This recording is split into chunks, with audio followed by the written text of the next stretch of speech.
Hi there. Welcome to Oaklandside 510. I'm Tasneem Raja, editor-in-chief of the Oaklandside, Oakland's independent nonprofit newsroom. Later in this episode, Barbara Lee makes her re-election run official. New questions about Oakland's surveillance cameras, a deadly crash in Fruitvale, and some great food news. But first, the World Cup is here, and Oakland has its part to play. We'll tell you about the national team that is calling our city home, how local restaurants and fan groups are rolling out the welcome mat, and what it all means for a city that has always loved sports, maybe now more than ever. We'll also dig into something we've been working on for a while, the Mount Rushmore of Oakland sports. Who are the greatest athletes this city has ever produced or claimed? We asked mayors, coaches, journalists, team executives, and historians, and we got some great answers. Also, some great arguments. That's all coming up.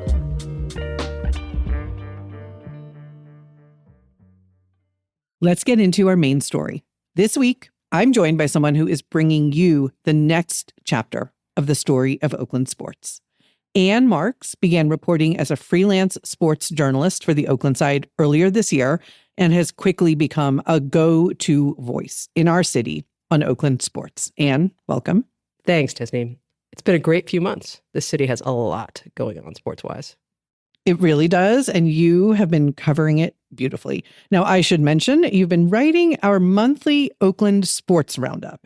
You are capturing everything from, right now, World Cup watch parties, to ultimate frisbee, to cricket, to women's basketball. It's a real spectrum. Yeah, and June is genuinely one of the most packed sports months Oakland has ever had.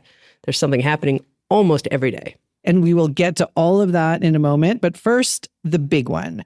So the FIFA Men's World Cup kicked off on June 11th with 48 countries playing across the U.S., Mexico, and Canada. And Oakland is right in the thick of it. Tell us what that looks like. So Levi's Stadium in Santa Clara is hosting 4 group play matches. And Bart's running extra service to make sure folks from Oakland can get to and from matches. But what makes this special for Oakland specifically is that the Australian men's national team, the Socceroos, chose the Oakland Roots and Soul practice facility. That's the former Oakland Raiders training facility at Alameda as their official base camp for the tournament. Which is not nothing. That is really cool. There is a World Cup team right now literally living and training in our backyard. Right. And Mayor Barbara Lee called it a proud moment for Oakland. When the Roots, who are having their most successful season ever, held their preseason media day, their new coach, Ryan Martin, their new players like Tommy McCabe and Florian Below, they talked about how amazing the Roots facility is, saying it rivals that of an MLS club. Wow. The Socceroos executive director of football said having Oakland confirmed as their base camp gives the players a first-class environment to prepare. She said the team is looking forward to forging close ties with our Oakland community. And Oaklanders got a first look at the team on June 3rd, right? Yeah. The Roots and Soul hosted an open community training session at their Alameda facility. And I was there. About 900 fans showed up, along with Mayor Lee, Alameda Mayor Ashcraft, and even State Attorney General Rob Bonta, who's a soccer superfan. He played college soccer himself, and his daughter Reina was on the Philippines World Cup team in 2023. Wow, I did not know that. Yeah. The players there were signing autographs, taking selfies. It had a real warm neighborhood feeling to it. Yeah, I love all of this. And Australian fans are expected to show up in big numbers, even beyond, the people who got tickets to the actual matches. Yeah, exactly. Australian fans are consistently one of the largest national groups at World Cups. So even fans who didn't get match tickets are coming to Oakland to support the team, just watch at our bars and be in the energy of it. The tournament's going to run through July 19th, so this is a real sustained presence. Yeah, and Oakland is leaning in, as you've been reporting. Tell us about Australia a la carte.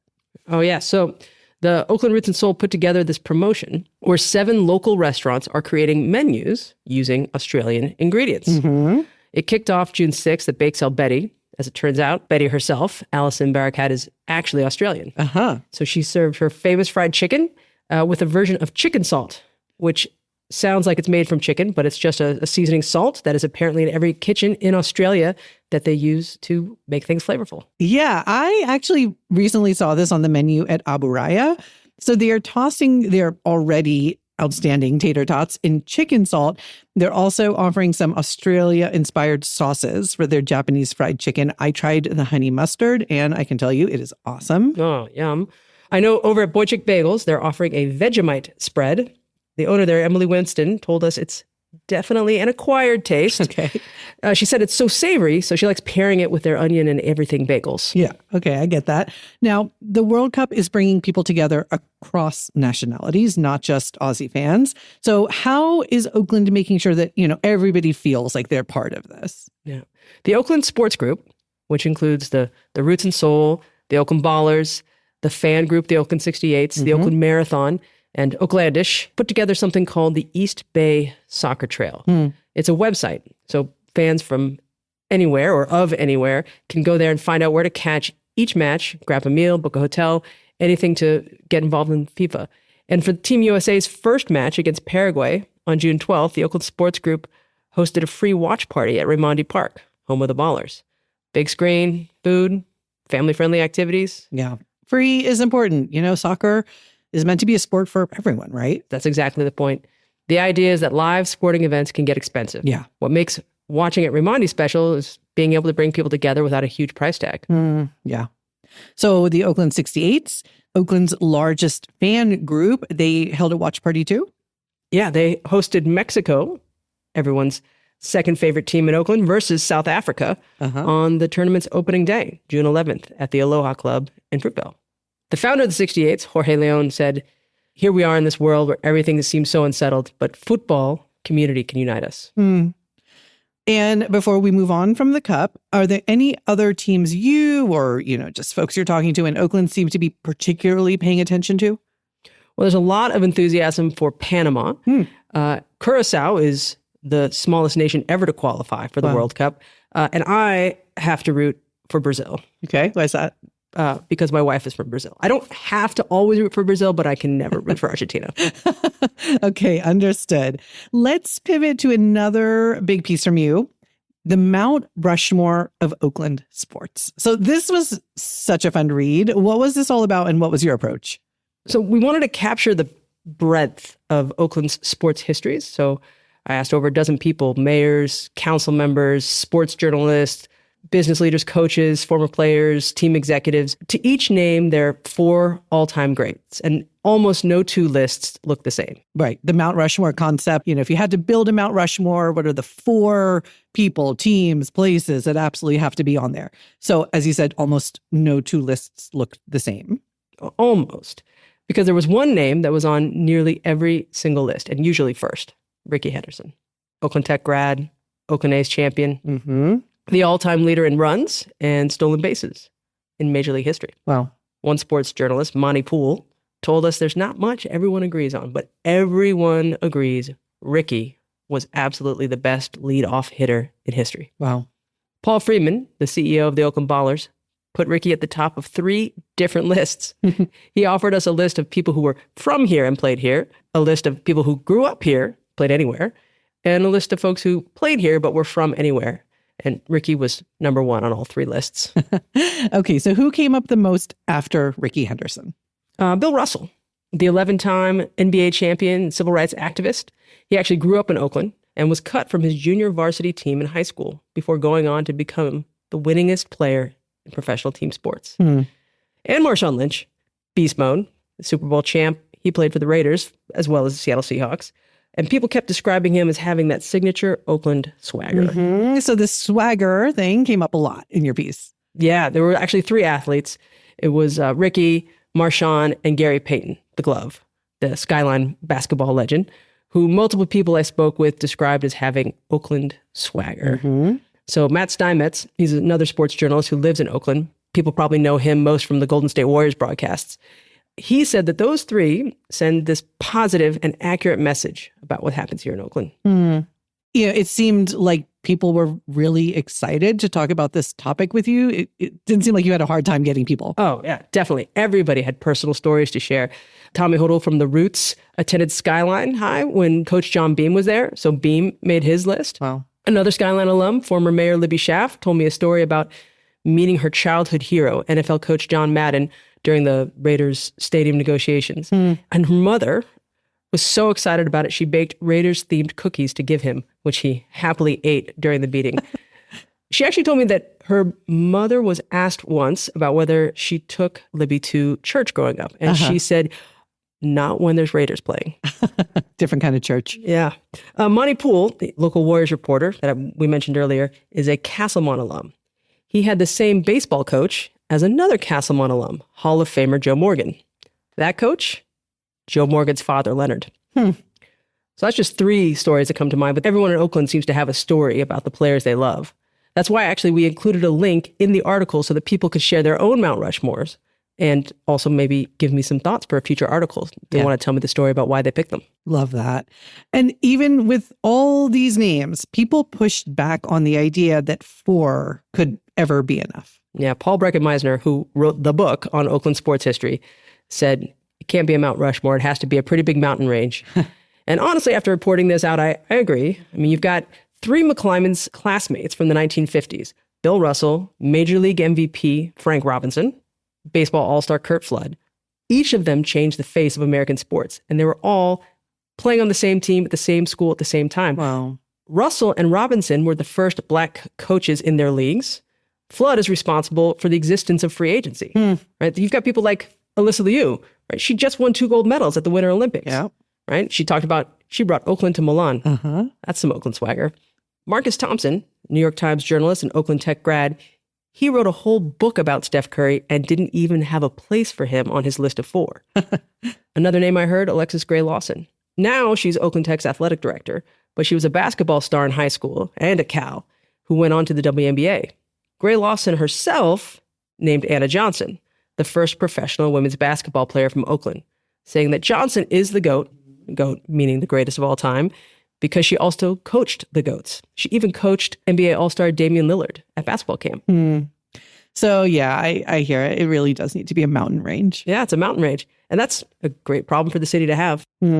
Okay, thank you for that piece as well. Now, to wrap us up, Anne, you mentioned that June is packed with events beyond the World Cup.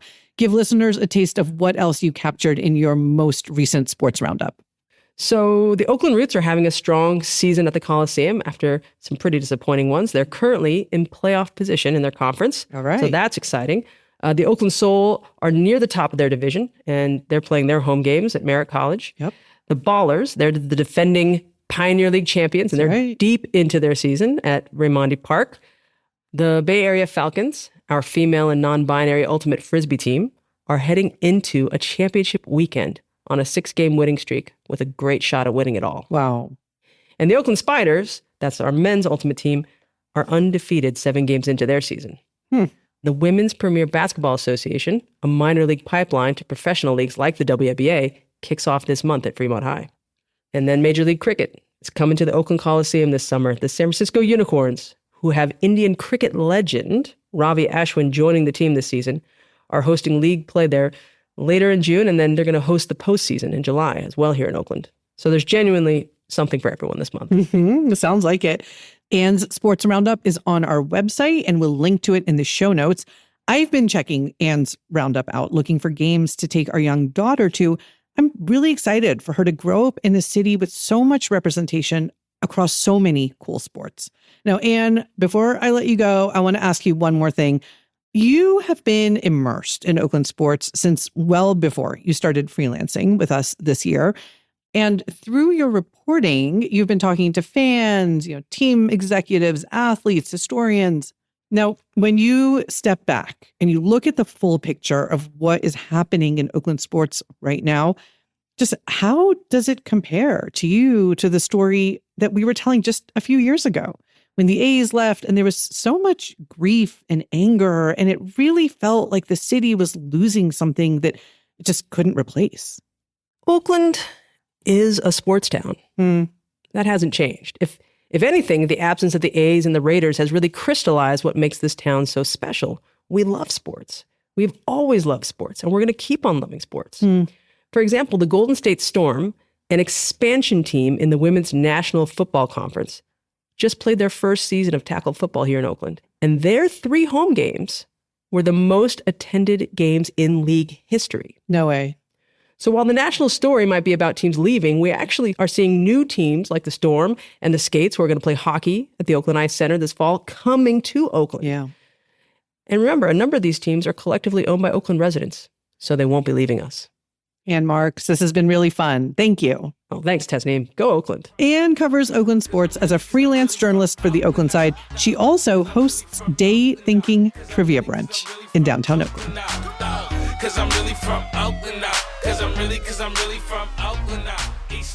Time now for your Oakland headlines. Let me catch you up on some other recent reporting from the Oaklandside. Barbara Lee made it official this week. She is running for a full 4-year term as Oakland mayor. Lee announced her re-election campaign just days after early election results for Measure E, the parcel tax she had backed to raise additional city revenue, showed it heading for defeat. Lee took office in May 2025 after winning a special election, and she's currently presiding over a significant drop in crime, with homicides, robberies, and burglaries all down by at least 30% since 2024. 7 other candidates are exploring mayoral runs, according to filings with the city clerk, though none have previously held elected office in Oakland. And an anti-Lee website has already popped up.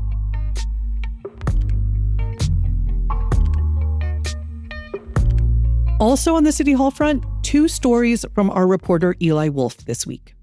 Mayor Lee has been very active with private fundraising, known as behested payments, in which elected officials like her ask companies and organizations to donate to third parties for civic purposes. Lee has raised hundreds of thousands of dollars for city projects this way, from nonprofits, developers, contractors, and a union. Eli looked at how this could create conflict of interest problems under the strong mayor system that she is proposing. Under a strong mayor system, Lee or any other mayor would have direct power over city administration, including departments that handle contracts with some of those same donors. That story is on our site.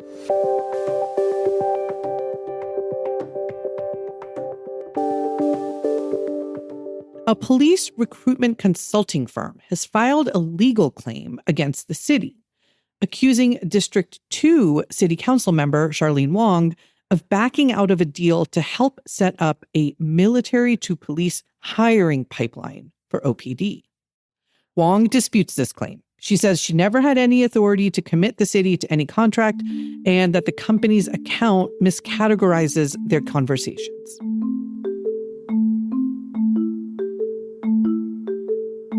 In other news, our road safety reporter Jose Formoso covered a deadly crash in Fruitvale this week. Police say a man driving a stolen van fled from an Oakland Housing Authority officer who tried to pull him over, then collided with an OPD vehicle at East 12th Street and 29th Avenue. 2 passengers in the van were killed. The driver and the OPD officer were hospitalized and are both listed in stable condition. The Housing Authority officer did not engage in a pursuit, the agency says. We've requested the body cam video to confirm that that's true. The investigation is ongoing.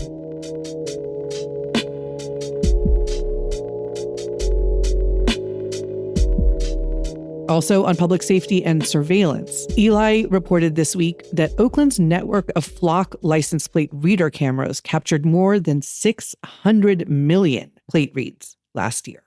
They were captured by nearly 300 cameras spread around the city. Only a tiny fraction of those reads generated alerts connected to criminal suspects. Meanwhile, OPD says it actually had to deactivate alerts for stolen vehicles and license plates because the volume was too high for the department to handle, given current staffing levels. Eli's story gets into the growing debate over whether this technology is living up to its promise.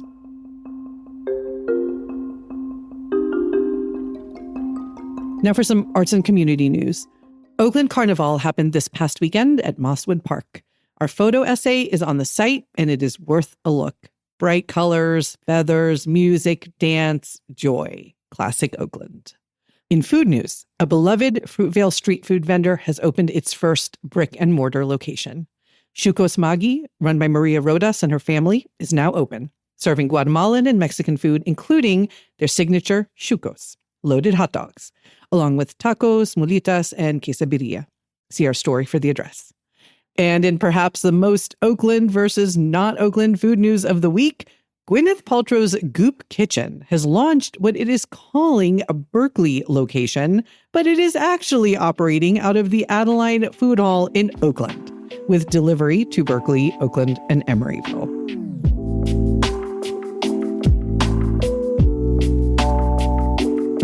Finally, some events worth knowing about this week and beyond. The Oakland Athletic Club, the revamped sports bar at 59 Grand Avenue, has opened just in time for the World Cup. It is a fresh take on the beloved uptown spot with a new ownership group, an elevated food menu, and a dedicated lounge for women's sports. Also opening this weekend, the first major museum retrospective of East Bay artist Mildred Howard. A 5-decade career show is at the Oakland Museum of California on display through mid-October. And on Saturday, June 13th, Dax Lee's 4th annual Chili Cook-Off takes over Snow Park. Free to attend, though there's a fee if you want to try the chili, with proceeds benefiting West Oakland Punks with Lunch and the Homeless Action Center. Those stories and more at oaklandside.org. That's this week's episode of Oaklandside 510. You can find all the stories we talked about today and all of our other recent reporting at oaklandside.org. Sign up for our daily newsletter to get our reporting in your inbox. If you haven't already, leave us a review on Apple Podcasts. You know I love reading those. This episode was produced by Mark Nieto and edited by Esther Kaplan. Thanks, Esther. On behalf of our entire newsroom, thank you for showing up for Oakland. We'll see you next week.